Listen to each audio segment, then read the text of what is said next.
सदानंद नाम का एक साधारण सा आदमी था। वो भगवान की सच्चे मन से भक्ति करता था। उसका जीवन समस्याओं से भरा हुआ था, इसलिए वह काफ़ी दुखी भी रहता था।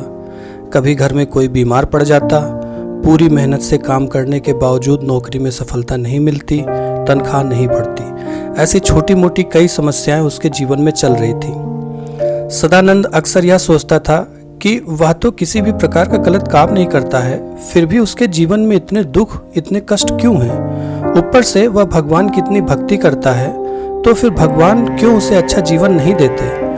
उसे जानने वाले लोग भी उसको प्रोत्साहित करते और कहते कि तुम्हारे साथ सब अच्छा होगा, तुम भगवान की इतनी भक्ति जो करते हो। एक दिन सदानंद का काम पर अपने बॉस से काफ़ी बड़ा झगड़ा हो गया, जिसके चलते उसे नौकरी से निकाल दिया गया।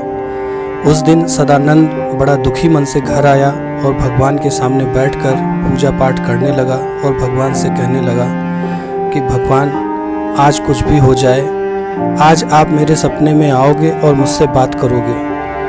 भगवान अपने सच्चे भक्तों की बात जरूर सुनते हैं और उस दिन भी कुछ ऐसा ही हुआ।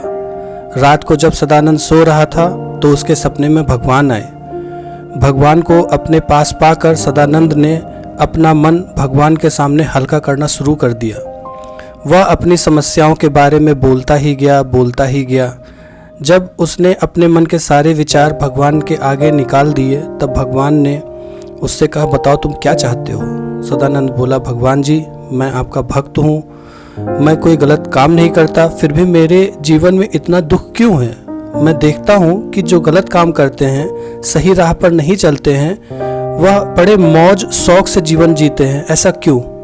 भगवान ने सदानंद से कहा, यह सब एक चक्र है जो कई जन्मों के पाप पुण्य के हिसाब से चलता है। सबको अपने अपने हिस्से के कष्ट भोगने ही पड़ते हैं। फिर भी तुम मेरे सच्चे भक्त हो, इसलिए मैं तुम्हें एक उपाय बताता हूँ। तुम सुबह जब उठोगे तो तुम्हारे घर से 10 किलोमीटर दूर जो पुराना मंदिर है, वहाँ पर एक बरगद का पेड़ है।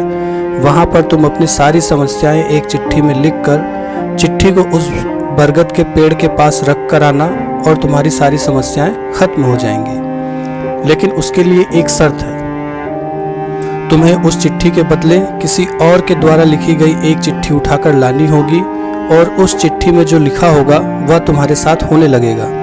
सदानंद बहुत खुश हुआ और भगवान को धन्यवाद दिया। सदानंद जब सवेरे उठा तो उसे सपने की सारी बातें याद थी। वह तुरंत नहा धोकर उस पुराने मंदिर के पास वाले बरगद के पेड़ के पास पहुंच गया। उसने अपनी सारी समस्याएं एक चिट्ठी में घर से ही लिखकर रखी थी। उसने वह चिट्ठी बरगद के पेड़ के पास रखी और जाने लगा। कुछ दूर जाने पर सदानंद को याद आया कि भगवान ने एक शर्त रखी थी कि उसे उसकी चिट्ठी रखकर किसी और की एक चिट्ठी अपने साथ लेकर जानी है। सदानंद उस पेड़ के पास वापस पहुंचा और उसने वहां पर ढेर सारी चिट्ठियां पड़ी हुई पाई। उसने एक चिट्ठी उठाई, लेकिन उसको खोलने से पहले उसे विचार आया कि अगर इसमें मेरी समस्याओं से भी बड़ी समस्या लिखी हुई होगी तो यह अच्छा नहीं होगा। उसने उस चिट्ठी को वापस रख दिया और दूसरी चिट्ठी उठाई। फिर उसे विचार आया कि हो सकता हो इसमें कुछ बहुत बुरा लिखा हो। शायद इसमें लिखा हो सकता है कि उसका कोई परिवार का सदस्य गंभीर बीमार हो या मरने वाला हो या कुछ उससे भी बुरा। उसने एक के बाद एक कई चिट्ठियां बदली, लेकिन हर बार उसकी इसी बीच चिट्ठी को खोलकर पढ़ने की हिम्मत नहीं हुई। उसने सोचा, इन सभी चिट्ठियों की समस्याओं को अपनाने से अच्छा है मैं अपनी ही समस्याओं से लड़कर उनका सामना करूं। सदानंद ने अपनी लिखी हुई चिट्ठी को उठाई और वहां से अपने घर लौट गया। तो दोस्तों, कई बार जीवन में समस्याएं आती हैं, लेकिन उन समस्याओं से भागकर कभी उनको खत्म नहीं किया जा सकता। उन्हें खत्म किया जा सकता है सिर्फ और सिर्फ उनका सामना करके। दूसरों के जीवन से तुलना करके दुखी होने से अच्छा है हम अपने जीवन की समस्याओं को अच्छे से समझें, उनके मूल कारण तक पहुँचें और उनसे छुटकारा पाएं। तो कैसी लगी ये कहानी आपको कमेंट में बताइएगा। तो ये थी कहानी समस्याओं से भरा जीवन।